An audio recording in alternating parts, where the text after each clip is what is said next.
जलती पिघलती सबकी माएँ।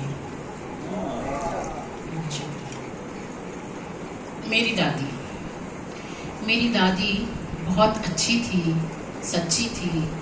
ये बात मुझे तब से पता है जब मैं छोटी बच्ची थी। मेरी दादी बहुत अच्छी थी। उसकी आदतें तड़के उठकर नहा धोकर पूजा करने की, भोजन करते वक्त चुप रहने की, गिनकर 2 वक्त 2 रोटी खाने की। वो अनपढ़ थी पर उसे गर्व था अपनी कोख पर, उसके पढ़े लिखे होने पर। वो नहीं जानती थी विज्ञान पर उसने सहजता से करवाया अपनी आंखों का ऑपरेशन। उसे किसी ने कभी भी उदास नहीं देखा, शायद अपने 2 नवजात शिशुओं की मौत पर भी नहीं। वो खुश थी अपने पोते पोतियों को देखकर। और मेरी दादी शायद इतनी खुश कभी ना हुई होगी अपने बहू बनने पर जितनी वो खुश थी अपने सास बनने पर।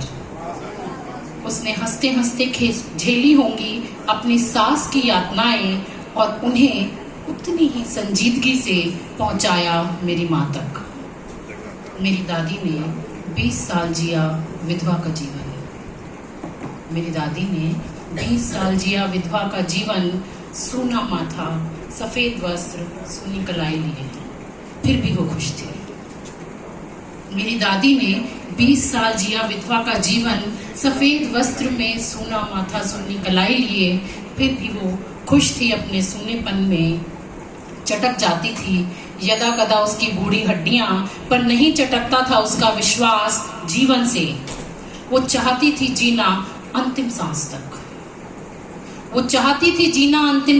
तक और जीती रही उसे शौक से। जाते जाते वो कर गई अपने नेत्रदान ताकि वो जीवित रह सके एक और युग में। जाते जाते वो कर गई अपने नेत्रदान ताकि वो जीवित रह सके एक और युग में। मेरी दादी कहने को तो अनपढ़ थी पर इसलिए नहीं कि वह पढ़ना नहीं चाहती थी। मेरी दादी कहने को तो अनपढ़ थी पर इसलिए नहीं कि वो पढ़ना नहीं चाहती थी, पर शायद इसलिए कि उसका भाग्य समयानुकूल था। पर जब उसके सबसे छोटे पोते ने की दोस्ती अक्षरों से, तो वो भी उसके साथ होली उस यात्रा में मेरी अबोध दादी मात्र 77 वर्ष की थी। 77 वर्ष की उम्र में शिक्षा से अबोध मेरी दादी चल पड़ी अपने 4 वर्षीय पोते की अक्षर यात्रा में। 77 वर्ष की उम्र में उसने सीखी वर्णमाला और इस अक्षर ज्ञान से वो जप पाई कागज पर राम नाम की माला। उसने अंगूठा लगाने को दिखाया अंगूठा और साक्षरता किया हस्ताक्षर अपना नाम सीखकर।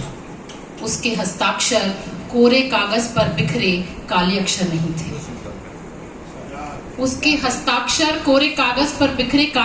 नहीं थे। वे थे विश्वास के प्रतीक और थे समय के साथ चलने के संकल्प।